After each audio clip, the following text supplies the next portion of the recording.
야곱이 죽음에 임박해 있었습니다. 48장과 49장은 자신의 아들들, 12아들들에게 보내는 유언, 그리고 축복, 그리고 예언입니다. 야곱이 어떻게 자기 인생을 마무리하며 자신의 죽음을 받아들이는가를 보면서 우리가 어떻게 죽음을 맞이하며 우리가 어떻게 그 죽음을 준비해야 될지를 같이 생각하는 그런 시간을 갖겠습니다. 야곱은 이제 임박한 죽음을 분명히 인지하고 있었습니다. 그리고 이제 병들어서 침상에 누워 있는 상황이 오늘 상황인데요. 이 일후에 어떤 사람이 요셉에게 말하기를 내 아버지가 병들었다 하므로 그가 곧 두 아들 므낫세와 에브라임과 함께 이르니라고 되어 있습니다. 보면 이렇게 어떤 사람이 얘기를 했다. 또 2절에 보면 어떤 사람이 야곱에게 말했다라고 번역을 했는데 번역이 좀 약간 좀 어법에 좀 이상합니다. 어떤 사람이 아니라 종들이 와서 얘기를 했겠죠. 그죠? 그래서 그냥 이렇게 영어 성경에 보면 이 일 후에 요셉이 병들었다는 얘기를 들었다. 이렇게 이제 번역을 하고 있습니다. 그래서 이제 병들었다는 얘기를 들었는데 이 병들었다는 얘기가 단순히 그냥 아프시다는 얘기 이상의 의미가 있다는 것을 요셉은 알고 있었고요. 그 다음에 49장에 보면 나머지 11아들이 기다리고 있다가 다시 이제 아버지의 침소를 드는 장면을 보게 됩니다. 이것은 임종의 장면에 나타나는 그런 장면이므로 이제 아들들 모두가 본인이나 자녀들 모두가 이제 이분의 때가 얼마 남지 않았던 것을 이제 이렇게 알고 있었죠. 그는 10절에 보시면 노안으로 눈이 어두워서 앞을 보지 못하는 상황이었고요. 드디어 49장 33절에 요셉과 11아들에게 축복을 한 후에 하나님의 부름을 받아 소천하는 장면이 기록되고 있습니다. 그는 죽어가고 있었습니다. 그가 죽음의 문턱에서 자기 아들들에게 마지막으로 유언을 하면서 여유 있게 자기가 해야 될 말을 아주 곱씹어서 하고 있는데요. 특별히 48장에는 그의 인생 전체에 대한 회고와 그리고 자기 자신이 누구인지에 대한 자의식과 그리고 궁극적으로 자기의 사명과 유업이 어떻게 전수되어야 될지에 대한 분명한 언질과 인식이 가득 들어 있습니다. 사실 이렇게 한 인생이 자기의 인생을 마칠 때 자기 인생을 충분히 회고하고 그리고 그 회고한 내용을 자기 자녀들과 함께 나누며 공감하며 충분히 슬퍼하고 돌아가신 이에는 사실 주변에 그렇게 많지 않습니다. 저희 부모님들도 그랬고요. 저희 교회 김영기 A 우리 아버님이 최근에 소천하셨는데 그분이 제가 알기로는 최근에 그런 시간들을 자녀들과 보내고 이렇게 돌아가신 분으로 이제 기억이 될 정도입니다. 그러므로 이 마지막에 이런 기회를 갖는다는 것은 저는 정말 본인에게나 자녀들에게나 큰 축복이라고 생각합니다. 그런 면에서 참 우리가 우리의 인생을 어떻게 잘 살아야 되느냐 이런 부분에 참 다시 한번 좀 몇 가지 생각을 하지 않을 수가 없는 거죠. 이 사람이 마지막으로 그가 죽어가면서 자기의 영적 여정을 돌아보게 됩니다. 자신의 험악한 세월을 얘기하는 것이 아니에요. 130에 바로 앞에 섰을 때 노인장, 당신의 연세가 어떻게 되십니까? 라고 물었을 때 제 나이가 130인데 험악한 세월을 살았다고 고백했었습니다. 그러나 오늘 48장의 야곱은 자기의 생을 돌아볼 때 험악한 세월을 얘기하고 있는 것이 아니고요. 하나님께서 자기에게 어떻게 하셨으며 자기의 인생이 영적으로 어떤 의미가 있었는지에 대한 회고에 초점을 맞추고 있다는 사실을 우리가 주목해야 합니다.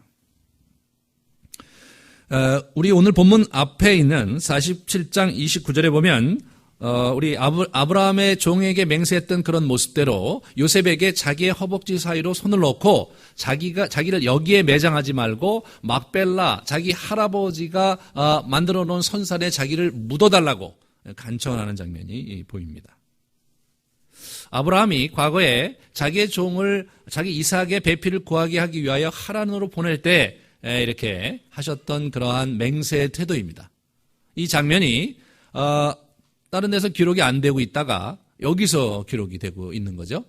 아마도 나이가 아브라함이 돌아가셨을 때 야곱의 나이가 15이고요. 아브라함이 스라에서 아마 상당히 많은 이야기를 들려줬을 것이라고 생각이 됩니다. 그러면서 이 할아버지 아브라함을 기억하면서 그가 했던 맹세의 그런 방식으로 요셉에게 그렇게 맹세를 시키는 그런 장면은 참으로 인상적이죠. 두 번째로 그는 베델의 하나님을 추억을 합니다. 베델에서 자신에게 유업을 주신 하나님을 추억합니다. 베델에서의 하나님은 28장에 자기의 형으로부터 도망가면서 하란으로 도망가면서 있었던 그 첫 장면에서 하나님의 함께 하셨던, 자기에게 보여주셨던 그림이 28장에 있고, 나중에 20여 년 후에 다시 돌아와서 베델에서 하나님을 배울 때 장면이 35장에 있는데, 오늘 이 부분에서의 회고는 28장이 아니라 35장의 내용을 회고하고 있습니다. 그 내용을 보면 35장의 억구가 그대로 담겨 있는 것을 보게 됩니다. 35장 11절서부터 12절에 보면 하나님이 그에게 이르시되 나는 전능한 하나님이라 생육하며 번성하라 한 백성과 백성의 총회가 내게서 나오고 왕들이 내 머리에서 나오리라. 내가 아브라함과 이삭에게 준 땅을 네게 주고 내가 내 후손에게도 그 땅을 주리라. 이렇게 말씀하십니다. 35장은 야곱의 생애에 있어서 아주 결정적인 장면이었습니다. 자신의 지나온 세월 20여 년 넘게 바다 바람에서 고생했고 최근에 형과의 만남에서 굉장히 어려움이 있었고 그 과정에서 야복강 나루에서 하나님의 사자와 씨름했던 그 여정, 그리고 그의 씨름 속에서 결국은 그 허리를 절고 이렇게 쩔룩쩔룩하면서 나머지 여생을 보내야 했던 그런 야곱의 인생에서 굉장히 중요한 길목이 35장이고 그 길목에서 자기 아내 라헬이 죽습니다. 그리고 그 라헬을 에브랏, 다시 말해 베들레헴 그 근처에 묻고 이제 출발하면서 아버지에게로 가는 장면이 35장에 기록되어 있습니다. 야곱의 그 긴 연단의 여정, 험악한 세월의 여정이 일단락되고 하나님 안에서 새롭게 영적인 여정이 출발이 되는 그런 장면이 35장입니다. 이 사람이 죽음 앞에서 35장에 하나님께서 자기를 만나주셨던 그 장면을 기억하는 거죠. 3절에 요셉에게 이르되 이전에 가나안 땅 루스에서 전능하신 하나님이 내게 나타나 복을 주시며, 루스는 베델의 옛 이름이라고 28장에 보면 나와 있습니다. 그래서 이 베델에 대한 얘기입니다. 베델. 내게 이르시되 내가 너로 생육하고 번성하게 하여 내게서 많은 백성이 나게 하고 내가 이 땅을 내 후손에게 주어 영원한 소유가 되게 하리라. 이렇게 그 얘기를 이렇게 다시 회고하고 있는 장면을 보게 됩니다. 우리는 이 장면에서 야곱이 자기의 생에 하나님의 말씀, 여러 가지 하신 말씀 중에 마지막까지 붙들고 있었던 말씀이 무엇이었는가를 보게 됩니다. 그의 인생을 여기까지 지탱해오고 여기까지 오게 한 말씀이 무엇이었는가를 마지막으로 우리에게 보여주고 있는 것이죠. 바로 이 베델에서 함께 하신 하나님, 베델에서 자기의 인생의 유업을 하사하신 그 하나님의 언지를 본인이 기억하면서 그것을 되뇌이고 있는 것을 보게 됩니다. 저와 여러분이 이 땅을 살면서 이렇게 하나님과의 관계에서 특별히 참 의미 있었던 순간들, 우리 생에 이렇게 터닝이 됐던, 전환점이 됐던 순간들을 이렇게 한번 떠올리실 수 있다면 그 순간과 관계가 돼 있는 하나님의 말씀과 약속이 무엇인지를 다시 이렇게 붙잡을 수 있기 바랍니다. 실제로 이 약속은 35장 이후에 37장 쭉 보시면 이제 자기 아내 라헬이 죽은 것을 슬퍼하면서 갖다 버렸어요. 기억하지도 않았습니다. 그리고 요셉에게 그냥 붙들려갖고 또 베냐민에게 붙들려갖고 나머지 자기 아들을 괴롭히면서 아주 고약한 노인네로 세월을 많이 허비했어요. 그래서 그 말씀을 버린 것 같았지만 그가 다시 46장에서 하나님의 또다시 부르시는 부름, 야곱아 야곱아라는 그 부름을 자기가 회복하면서 이 메시지를 다시 부여잡는 야곱의 모습을 우리가 보게 되는데, 그가 죽기까지 지난 17년을 그 말씀을 붙들고 살아왔던 것을 우리가 이제 보게 되는 거죠. 우리가 어떻게 우리의 인생을 쌓아가느냐 할 때 우리의 사상과 그리고 우리의 철학이 어디 있느냐 이것이 일반적으로 굉장히 중요하고 그 사람의 사상과 철학이 계속해서 세월 속에서 이렇게 쌓여져 갈 때 그 사람의 인품과 그의 삶의 경륜과 그의 삶의 모습이 이렇게 구체적으로 열매를 맺게 되는데 그런 면에서 그리스도인인 저와 여러분은 하나님의 말씀 중 어떤 것이 우리 가슴에 이렇게 붙들고 살아야 할 것인지를 한번 생각해 보아야 되겠습니다. 세 번째로 우리 야곱은 좀 아까도 잠깐 말씀드렸지만 자기의 사랑하는 아내 라헬을 기억합니다. 라헬이 죽었던 그 장면을 7절에 떠올립니다. 내게 대하여는 내가 이전에 밧단에서 올 때 라헬이 나를 따르는 도중에 가나안 땅에서 죽었는데 그곳은 에브랏까지 같이 또 먼 곳이라 내가 거기서 그를 에브랏 길에 장사하였느니라. 에브랏은 곧 베들레헴이다. 실제로 자기 아내 라헬이 그 죽은 그 장소에서 그 막벨라 굴은요 남쪽으로 16km, 10마일 어간에 있었습니다. 목축업자들에게 있어서 16km는 그렇게 긴 거리가 아니고 먼 거리가 아닙니다. 그러므로 그는 마음만 먹으면 자기 아내 라헬을 그곳에 묻을 수 있었습니다. 하지만 제가 작년에 강의를 할 때 말씀드렸듯이 야곱이 라헬이 하나님께서 자기 인생에 주신 사람이어야 한다고 생각했던 자신의 집착을 내려놓고 하나님께서 자기 인생에 주신 아내 레아를 붙잡는 장면에서 이 장면에서 라헬을 자기 조상의 묘실에 모시지 않고 길가에 묻었었습니다. 그리고 사실은 나중에 50장 다음 장 49장 맨 마지막에 보시면 이제 그 얘기가 나오는데 레아를 자기가 거기에 묻었다는 고백을 하고 있습니다. 하나님께서 자기 인생에 영적 유업으로 주신 그 아내가 사실은 레아였는데 레아를 자기가 붙잡지 못하고 라헬을 붙들었던 것에 대한 그런 고백과 결단이 바로 그것이었습니다. 하지만 하나님의 뜻이 레아에게 있어서 자기 아내를 막벨라 굴에 묻지 못했지만 하지만 야곱은 영원히 라헬을 사랑하는 한 남자였던 것이죠. 라헬이 그의 첫사랑이고 마지막 사랑이었던 거죠. 그래서 이 사람이 이제 나에 관하여서는 7절에 하나님이 아니라 하나님의 나라가 아니라 나에 관해서는 이렇게 얘기하면서 자기 인생의 치명적인 어려움, 정말 감당할 수 없는 슬픔이었던 자기 아내 라헬이 죽었을 뿐만 아니라 그 라헬을 자기는 막벨라 굴에 묻고 싶었는데 이제 그럴 수 없었던 자신의 아픔을 이제 와서 피력을 합니다. 그리고는 어떻게 돼요? 그 아들들, 그죠?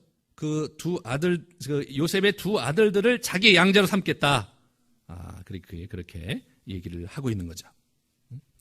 자, 6절에 이들 후에 내 소생은 내 것이 될 것이며 그들의 유산은 그들의 형의 이름으로 받으리라. 이런 얘기를 하면서 5절에 보면 내가 애굽으로 와서 내게 이르기 전에 애굽에서 내게 낳은 두 아들 에브라임과 므낫세는 내 것이라. 루벤과 시므온처럼 내 것이 될 것이요 라고 얘기하고 있습니다. 이게 무슨 얘기냐면 자신의 양자로 삼겠다는 거예요.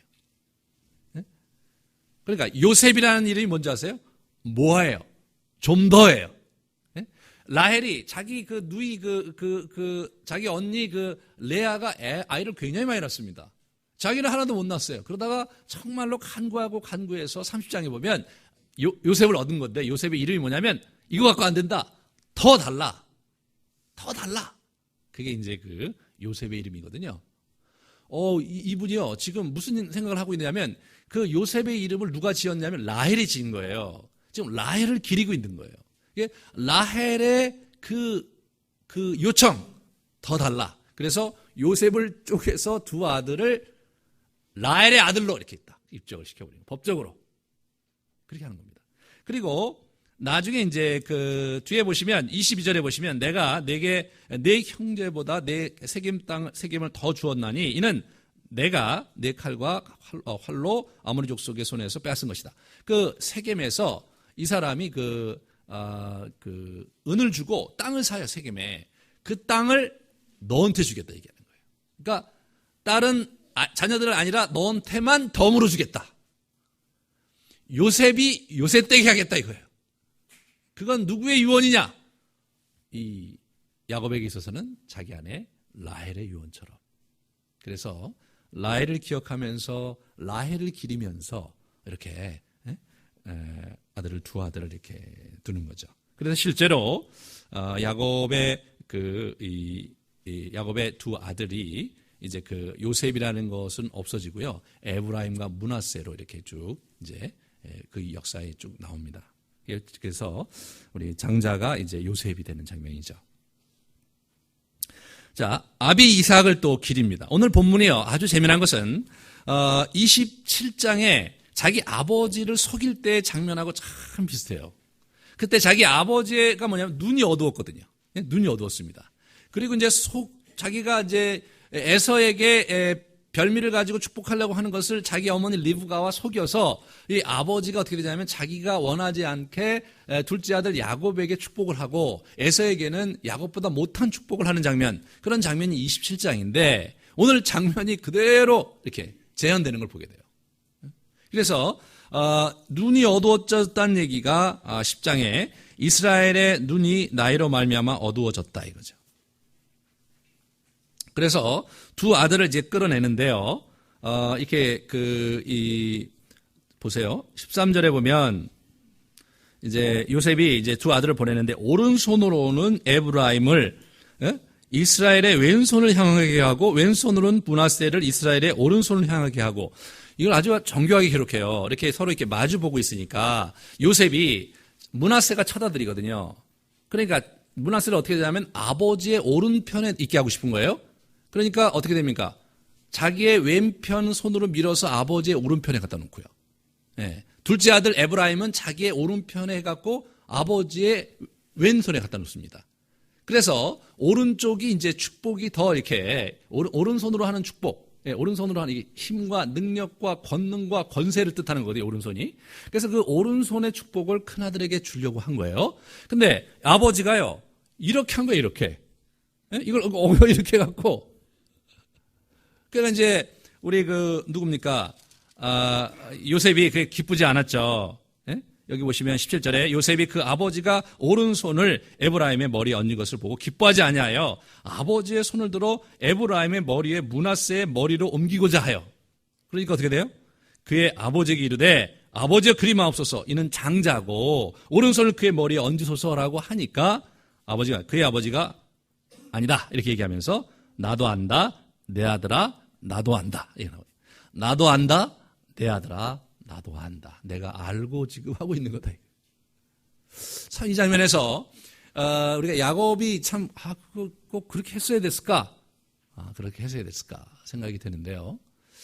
저는 야곱의 이렇게 모습 속에서 좀 마지막까지 자기의 어떤 취향, 그러니까 둘째 아들이 훨씬 더 자기 마음에 들었겠죠. 그 취향을 극복하지 못하고 그랬던 것이라고 볼 수도 있지만, 지금 이 이야기의 스토리가 어떻게 되냐면 27장과 겹쳐지거든요.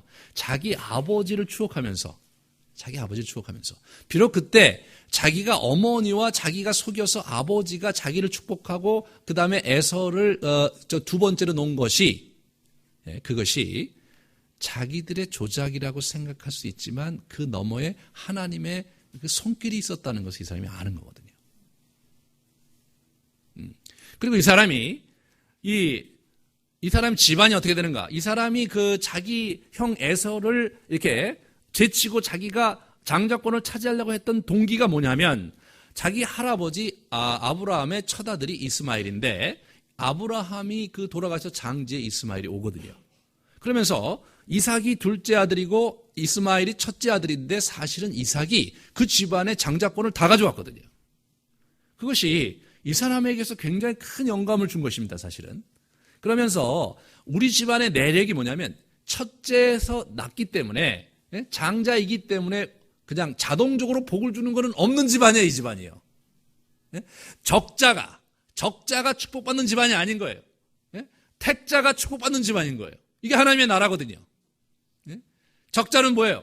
아브라함의 혈통적 후손이 하나님의 축복을 받는 거잖아요. 택자는 뭐예요? 그리스도 안에서 축복받고 택함받은 모든 그리스도인이 하나님의 축복을 얻는 것이거든요. 비록 자기가 사기를 쳐서 아버지를 속여서 그렇게 했지만 그것이 뭐예요? 자기 집안의 전통인 거예요.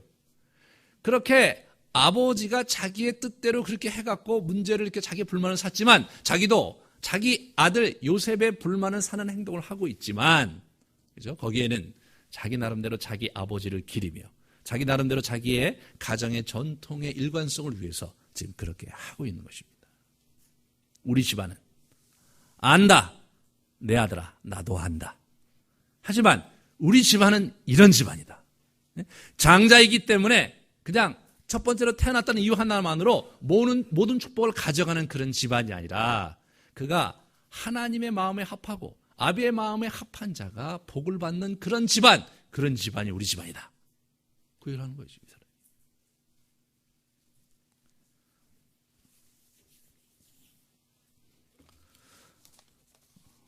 지금 자기 인생에 굉장히 중요한 할아버지를 추억하고요.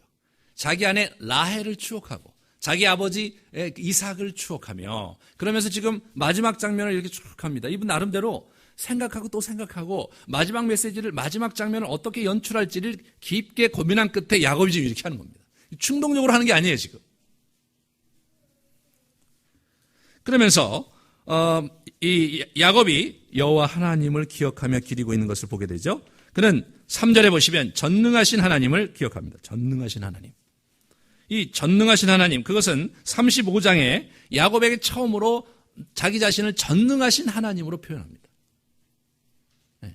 17장에 아브라함의 인생에 결정적으로 이제 아브라함의 인생을 바꾸시려고 할 때 나타나셔서 하신 말씀이 뭐냐면 나는 전능한 자다. 이 전능자로서의 자기 자신의 모습을 보여주면서 자신이 의지를 가지고 구원 역사를 이루어 가시고 의지를 가지고 자기의 택할 자를 택하고 그 사람을 자기의 사람으로 만드시고 장성하게 하셔서 자신의 뜻을 펼치시는 능력의 하나님이심을 보이는 거거든요. 언약을 자신의 능력으로 이루시는 하나님, 그 하나님을 이 사람이 붙들고 있는 것이죠.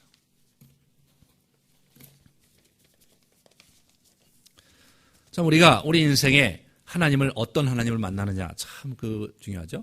자비의 하나님, 은혜의 하나님, 그런 하나님 잘 소중할 수도 있지만 이 전능하신 하나님, 정말 예기치 않은 축복을 주신 하나님, 그런 하나님을 우리가 이렇게 생각해야 되는데 이 11절에 이분이 이제 그런 얘기를 하는 거예요. 요셉에게 이르되 내가 네 얼굴을 보리라고는 생각하지도 못하였더니 하나님이 내게 내 자손까지도 보게 했다. 이게 뭐예요? 서프라이즈였다는 거죠. 예? 이 서프라이즈 선물이었다는 거예요. 이 사람이 하나님의 사람이고 하나님의 직통 계시를 받고 살아간 사람입니다, 여러분. 그럼에도 불구하고 자신의 미래에 무슨 일이 있을지 몰랐어요. 요셉이 잃어버렸을 때 그렇지만 하나님께서 요셉을 반드시 살려주실 것이다라고 생각하지 못했습니다. 그것은 서프라이즈였어요. 하나님의 오묘하신 섭리와 그의 능력으로 자신의 축복을 이렇게 일구어 주시는 하나님을 그때 만났던 거죠. 우리가 우리의 인생을 살아가면서 이 하나님의 서프라이즈의 그 선물을 우리가 때로 받을 때가 있는데 혹시 아직 못 받으셨다면 인내하면서 그날을 기다리십시오. 이 야곱이 그 서프라이즈 선물이 너무나 귀했고 또 예상치 못한 그러한 축복이었던 것을 떠올리고 있는 장면을 보게 되죠. 그러면서 15절에 이런 얘기를 합니다. 45장 15절에 그가 요셉을 위하여 축복하여 이르되 내 조부 아브라함과 아버지 이삭이 섬기던 하나님, 나의 출생으로부터 지금까지 나를 기르신 하나님. 이게 뭐냐면 기르신 하나님이요, my shepherd예요. 나의 목자이신 하나님이셨어요. 예? 출생부터 지금까지 그분이 나의 목자였다는 거예요. 그걸 이렇게 해석해서 훨씬 좋았을 텐데. 예? 그 사실은 원어로 그렇게 해석되어 있는데 이 기르셨다 이렇게 해석하니까 여러분이 잘 안 들어오지만 목자다 이렇게 하면 그죠? 이 시편 23편에도 주는 나의 목자이시다. 나를 푸른 초장으로 이끌으시는 목자이시다. 이 목자라는 이야기를 누가 하는 거냐? 지금 야곱이 하고 있습니다.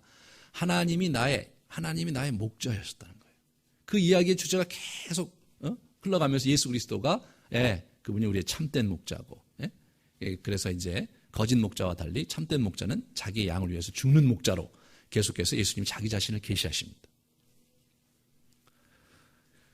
우리 야곱은 자기 인생에 하나님이 전능자이시면서 동시에 그 전능자가 나의 인생을 이끌어 가시고 나의 필요를 채워주시는 목자로서의 하나님을 고백하고 있습니다. 저와 여러분이 이런 목자 되신 하나님을 붙들 수 있기 바랍니다. 우리 인생이 참 이렇게 험난하고 때로 이렇게 우여곡절이 많을지라도 궁극적으로 우리 인생을 붙잡으시고 우리 인생 속에 역사하시고 때로 서프라이즈 선물도 주시고 말이에요. 때로 험악한 세월을 주시기도 했지만 궁극적으로 그의 나라에 귀한 것을 주시는 여호와 하나님을 정말로 당신은 나의 참 목자였다는 고백이 우리의 인생에서 우리의 마지막 날에 드려질 수 있는 여러분 되시기를 축원합니다. 마지막으로 우리는 이 언약의 유업을 전수하는 야곱을 보기 원합니다. 그는 가나안의 유업을 분명히 하고 있습니다. 그는 47장 29절 30절에 야곱 자신이 장지를 자기네 조상들의 땅 가나안의 막벨라굴에 묻힐 것을 강력하게 얘기합니다. 그 다음에 이 가나안 땅을 야곱의 후손들에게 영원한 소유가 되게 하겠노라는 약속을 회상하며 요셉에게 얘기하는 4절에 하나님께서 분명히 조상부터 물려받은 이 가나안에 대한 약속, 이 약속이 후손들에게 이어질 것, 영원한 그들의 소유가 될 것, 그것을 하나님께서 내게 말씀하셨다는 얘기를 기억하게 합니다. 이 사람이. 그리고 21절에도 그 얘기하죠. 이스라엘의 요셉에 또 이르되 나는 죽으나 하나님이 너희와 함께 계시사 너희를 인도하여 너희 조상의 땅으로 돌아가게 하시려니와, 그러면서 다시 언젠가는 하나님께서 돌아가게 하실 것에 대한 그런 강력한 권고를 요셉에게 심어. 요셉에게. 이런 부분에서 우리가 이 사람이 지금 뭘 하고 있는가를 알 수 있어야 돼요. 자기의 이 백성들, 자기의 후손들이 궁극적으로 먼 훗날 가나안에 가야 된다는 강력한 권고를 유언으로 남기고 있는 것이죠. 그러면서 요셉에게 축복을 이제 하는데, 요셉에게 장자권을 아까 부여했다는 말씀을 드렸습니다. 두 손자를 아들로 입양해요. 그 당시에 있었던 다른 함부라비 법전이라든가 다른 고대 문헌들에 보면 그런 예가 있었다고 그래요. 손자를 자기의 그 양자로 입적하는. 그래서 장자권이 루벤과 유다가 아닌 요셉에게 갑니다. 장자라는 게 뭐냐면 두 분깃을 갖는 겁니다. 다른 아들들보다 분깃 하나를 더 주는 게 장자거든요. 이 장자권이 첫 아들 루벤에게 있어야 되는데 루벤에게 가지 않고 둘째 아들에게도 안 가고 셋째 아들은 안 가고 이 10번째 아들인 요셉에게 가는 거예요. 역대상 5장 1절과 2절에 그 이야기를 이렇게 해석해주고 있습니다. 이스라엘의 장자 루벤의 아들들은 이러하니라. 루벤은 장자라도 그의 아버지의 침상을 더럽혔으므로 장자의 명분이 이스라엘 아들 요셉의 자손에게 돌아가서 족보에 장자의 명분대로 기록되지 못하였느니라.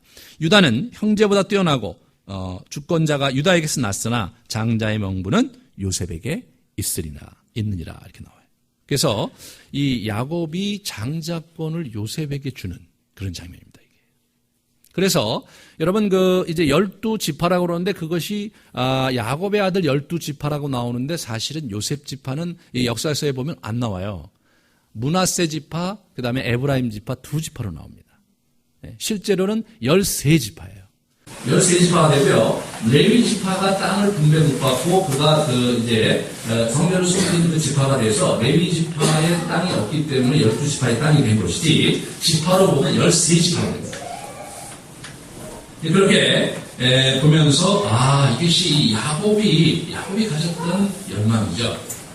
사실 그것은 하나님의 섭리가 야곱의 인생이 있지만 야곱이 자기 자신의 나름대로 자기의 사랑하는 라헬에게 주고 싶었던 영광이었던 것 같아요. 라헬에게 주고 싶었던. 그리고 결국 요셉으로 말미암아 이곳에 축복을 누렸으므로 마땅히 그렇게 해야 된다고 우리가 생각하고 임무를 이렇게 주는 거죠. 그리고 하나님 나라의 축복이요. 첫 번째로 하나님의 주권하에서 이렇게 이루어지는 축복이 있고요. 이게 보면 영적인 권위자, 자기 집안의 어른들 또는 주변에 있는 사람으로부터 주어진 축복이 있어요. 굉장히 그 하나님의 축복이 어떻게 된 겁니까? 그게 이제 인격적이라는 거예요. 하나님께서 주시는 축복은 사실 에브라임 지파와 므낫세 지파를 따로 떼는 축복은 하나님 안에 있었던 것이라기보다는 이것은 순전히 야곱의 열망 안에 있었는데 그 열망을 하나님께서 받으시고 붙여시켜주는 축복이죠. 우리가 우리 인생에 참 이렇게 누구인가 이렇게 축복을 받아서 누구인가 도움을 받아서 우리 인생이 좀 더 이렇게 확장이 되고 좀 더 나은 상태로 옮겨간다는 것이 얼마나 큰 의미가 있습니다. 그런 축복이 하나님의 사람들로 이루어질 때 큰 은혜가 되는데 저와 여러분이 정말 우리가 누군가에게 그런 축복을 줄 수 있는 정말 누군가에게 정말 나의 그 분량을 좀 나눠주면서 그의 삶이 좀 더 윤택해질 뿐만 아니라 그가 더 하나님 나라에 귀하게 드려지는 그러한 삶으로 우리 삶을 줄 수 있는 하나님의 축복 플러스 나의 축복이 할 수 있는 그런 인생을 위해서 사는 게 큰 의미가 있다. 그래서 보통 이제 그리스도인들이 하나님께 이렇게 받을 축복만 계속 세는데 그런 것이 우리가 중요합니다. 그 잘못된 것도 아니에요. 하지만 한 걸음 더 나아가서 거기에서 멈추는 것이 성경의 사상이 아닙니다. 하나님께 받은 축복을 가지고 다른 사람에게 복이 되는 그런 삶을 사는 것, 우리 성경의 사상이에요. 그러므로 저와 여러분이 누군가에게 복이 되는 거죠. 우리의 유업을 가지고 누군가에게 복을 끼치고 정말 나를 만났기 때문에 그의 삶이 윤택해지고 나를 만났기 때문에 그의 삶이 고상해지고 그런 삶의 역동이 여러분과 저에게 있어야 됩니다. 세상을 변화시키고 이번에도 우리 투표로 인해서 굉장히 많은 스토리가 있고 여러 가지 역학이 있고 수많은 사람이 부침하고 그런 형태로 우리가 이제 이렇게 됐는데 여러분과 저야 그러한 메인스트림과는 전혀 상관없는 소소한 삶을 살고 있어요. 우리 교회도 조그맣고. 하지만 이 시대를 우리가 어떻게 살아야 되느냐? 한국의 정치 판도를 바꾸는 일, 한국의 경제 구도를 바꾸는 일, 그런 것도 중요하지만 우리 주변에 나와 관계 있는 사람들이 나로 말미암아 기쁘고 나로 말미암아 복이 되고 나로 말미암아 삶의 소망이 되는 삶을 살아가는 것, 정말 그것이 그 무엇보다도 중요한 가치라고 생각이 됩니다.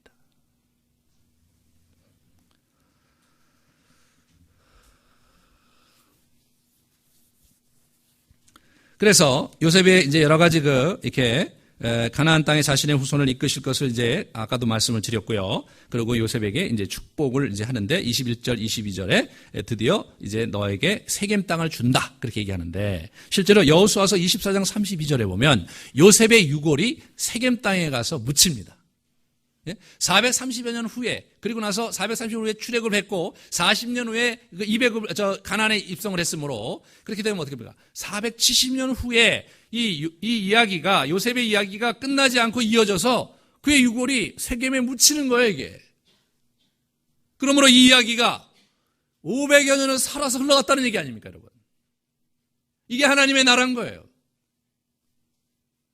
야곱이 소박하게 살다가 죽었습니다. 그 아들 요셉이 훌륭했지 야곱이 훌륭한 게 아니었습니다. 하지만 야곱이 자기 입에서 한 이야기가 수백 년 후에 자신들의 자녀들의 이야기 속에 그들의 인생 여정 속에 스며들며 그 이야기가 계속되는 것, 그게 하나님 나라고 그게 하나님의 사람이 영원히 이 땅을 사는 방법입니다.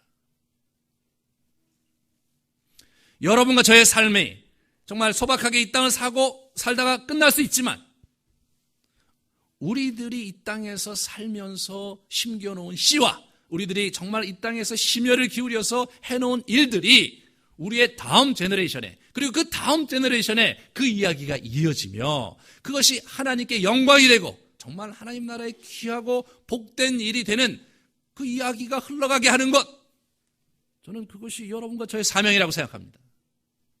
그것이 우리 인생의 참된 복이요 가치라고 생각합니다. 소박하게 인생을 산다는 것이 고작 우리 자녀만 생각하고 우리 자신들만 생각하면서 이기적으로 우리의 인생을 살아가는 그런 삶을 벗어나서 희생적이고 봉사를 하며 이 땅을 살아가는 그런 삶으로 우리의 지경을 넓혀가야 돼요.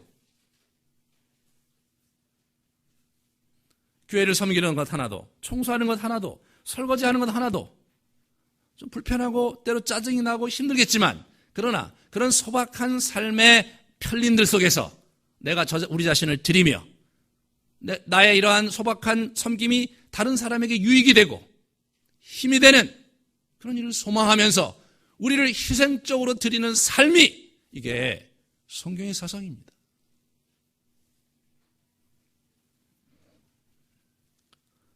우리 그리스도인들이 언제부턴가 이기적이 됐고 언제부턴가 하나님에 대한 축복이 자기 자신에게만 오기를 기대했고 언제부턴가 우리 교회에 혈안이 돼 있고 그런 형태로 흘러갔기에 사실 참 안타까운 모습으로 바뀌어간 것입니다. 우리가 또다시 우리 자신의 안일과 또다시 우리 자신이 받아야 될 것과 내가 누릴 것에 대한 혈안이 돼 있고 나로 인해서 가까이 우리 성도들이 유익을 얻고 나로 인해서 우리 직장에 누군가가 유익을 얻고 나로 인해서 우리 가문에 누군가가 유익을 얻는 그 삶의 지평을 생각하지 않는다면 참으로 어리석고 참으로 딱한 일입니다. 우리는 역사의 주인이신 하나님을 섬기는 자들이거든요. 왜 우리의 시야를 그렇게 좁게 가지며 왜 우리 인생을 그렇게 좁게 규정하며 왜 우리의 인생을 그렇게 찌질하게 살아가야 하는 것입니까? 비록 소박한 일생을 살고 소박한 여정을 살지만 우리의 마음만은 크고 우리의 마음만은 넉넉해야 하고 우리가 다른 사람을 위해서 기꺼이 자기의 불편함을 감수하고 자기를 내어줄 줄 아는 그런 삶을 우리가 살아가야 되지 않겠습니까?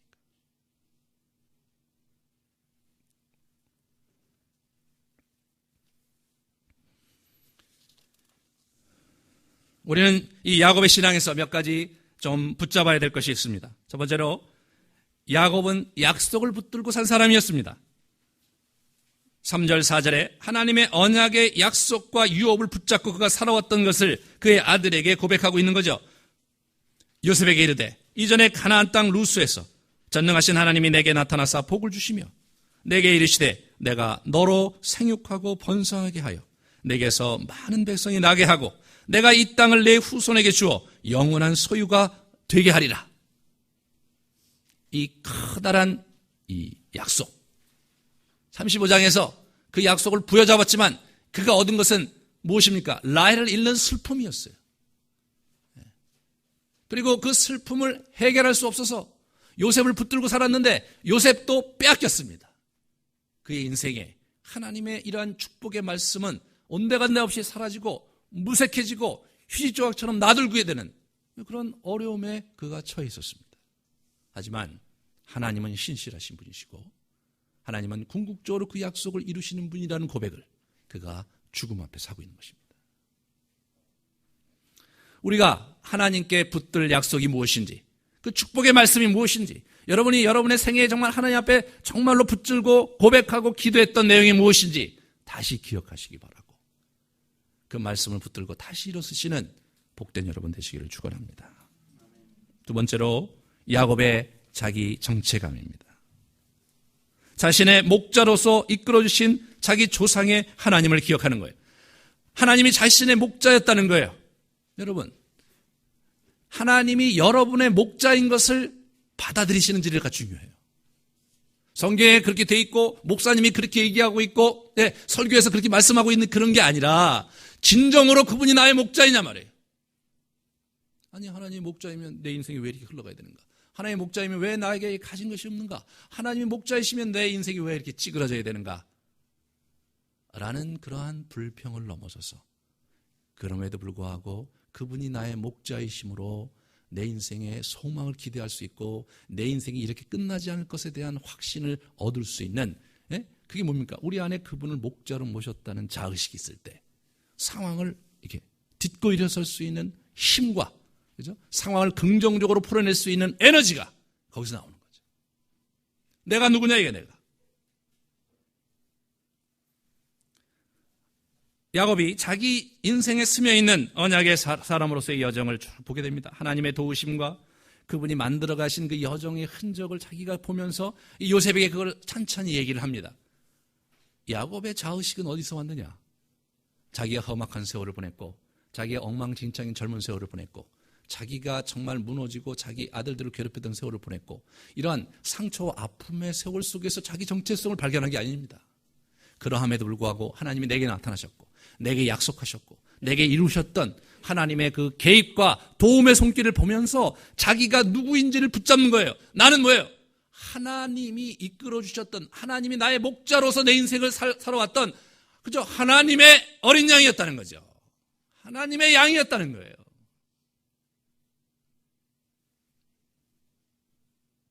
우리 인생이 끝간데 없이 무너지고 우리의 마음이 감당할 수 없이 그 깊은 침체 속에 떨어질 때 정말 이 하나님이 우리의 인생에 정말로 귀한 목자이시고 예수 그리스도가 우리 인생의 목자인 것을 우리가 받아들이고 믿을 수 있다면 우리 안에 용기와 힘이 있을 것입니다. 사랑하는 여러분, 예수 그리스도께서는 여러분과 저의 목자이십니다. 우리의 인생을 정말 궁극적으로 귀한 열매로 우리 인생을 귀하게 인도하시려고 끊임없이 수고하시고, 그리고 불철주야 우리 곁에서 우리를 억어하시고, 불철주야 어떻게 하든지 간에 우리의 길을 여시기 위해서 때로 험난한 세월과 고난을 우리에게 허락하시지만 궁극적으로 그 길 너머에 하나님의 정말 아름다운 푸른 초장으로 인도하기 원하시는 분이 예수 그리스도라는 믿음이, 그런 자의식이 정말로 여러분에게 있어야 됩니다. 저에게 있어야 됩니다. 그러할 때 우리 인생을 바라보는 태도와 시각이 바뀔 것이며, 그러할 때 우리에게 부딪히는 여러 아픔과 여러 환난을 능히 이길 수 있는 힘과 소망이 생길 것입니다. 세 번째로 언약의 유업을 잇는 것입니다. 그는 미래의 출애굽을 얘기하고 있습니다. 자기 아들에게 반드시 그렇게 될 것이다 이거예요. 반드시 그렇게 된다 이거예요. 하나님이 나에게 그렇게 말씀하셨기 때문에 46장에 반드시 그렇게 될 거니까 네가 준비해라, 그 얘기를 한 거예요, 요셉에게. 그리고 적극적으로 자신의 축복을 이어가려고 아들들을 막 축복하고요. 이제 49장에 보면 막 아들들에 대한 예언을 합니다. 거기 약간 이상한 저주도 있는 것 같지만 어찌하든지 간에 그 예언을 합니다. 다음 시간에 좀 그 재미난 얘기를 한 번 더 할 텐데요. 자, 어지간 그러함에도 불구하고 야곱을 높이 평가해야 될 단 한 가지 굉장히 중요한 사실은 뭐냐면, 야곱은 12아들 모두를 하나님 나라의 유업 있는 자로 삼았다는 거예요. 할아버지 아브라함은요, 이삭 하나를 잡았습니다. 이스마엘 놓쳤고 그두라에서 얻은 6아들 놓쳤습니다. 자기 아버지 이삭은 아들이 둘 있었는데 둘 중에 자기 사랑하는 아들 에서가 자기가 극히 사랑하고 애지중지했지만 그 에서를 하나님 나라의 유업 있는 자로 만들지 못했습니다, 여러분. 아브라함과 이삭과 야곱을 비교할 때 야곱이 훨씬 더 모난 사람이고, 야곱이 굉장히 많은 사람이 싫어하는 사람이에요. 야곱을 그렇게 싫어할 수가 없어요, 사람들이. 하지만 야곱이 왜 야곱이냐? 그의 인격적인 모난 모습과 그의 험난한 여정과 사기치고 그런 삶을 살았지만 궁극적으로 붙잡을 것은 붙잡고 남길 것은 남긴 사람 야곱입니다.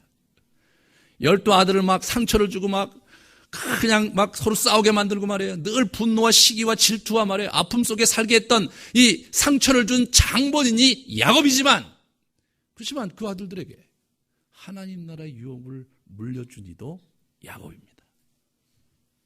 그게 더 귀한 거 아닙니까, 여러분? 이렇게 자녀들을 키워오신 분들 이렇게 보면 아픔이 많잖아요. 하지만 우리가 상처를 주고 때로 우리가 참 자녀들에게 참 미흡하게 했기 때문에 갖는 그런 어려움이 우리에게 있을지라도 우리가 그들에게 하나님 나라의 유업을 갖게 하고 그 길을 가게 할 수만 있다면 그 모든 것이 상쇄되는 것입니다.